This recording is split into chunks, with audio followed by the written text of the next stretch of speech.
The locations of the artillery and heavy tanks were well guarded now, for example with Skelly's planes. But then I found where Skelly parked his planes.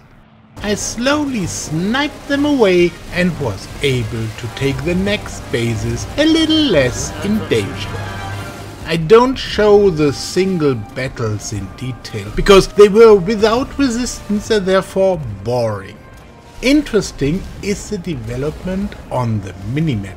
For me, this was the creation of a new transport route from north to south for my troops. For my opponents, it was an obstruction of troop movements from east to west or vice versa. This made me a little faster and my opponents a little slower. This was permanent, passive pressure on the opponent. In addition to strategic importance, this finally gave me group limits that made me a little more competitive.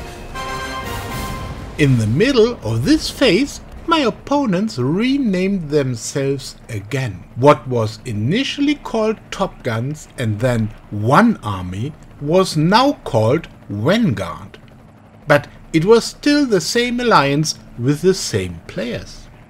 Of course, the fact that my opponents were fighting on other maps also played a role. On map 32, for example, our player Shadow07 was one of the last two players with bases. Using the high group limits from an almost completed map, the opponents had an easy time. The remaining bases on map 32 were soon to fall as well, and Vanguard got their first map completed. The battle for map 32 was lost by 3 Army against Vanguard. I wanted to win on map 14.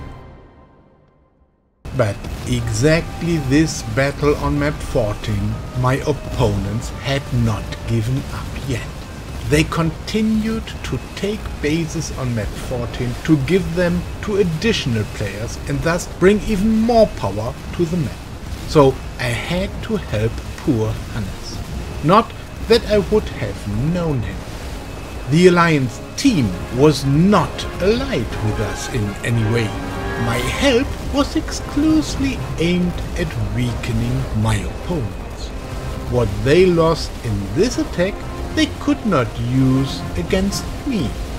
You can clearly see that the players who lost bases against me every day, such as Cornel or Dracker, still were very active. Of course, my intervention did not change the outcome of this battle.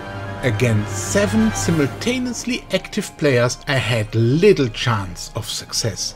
But of course, the constant pressure also helped to slowly wear down the opponent. And it was precisely this pressure that I wanted to increase a bit more over the next few days.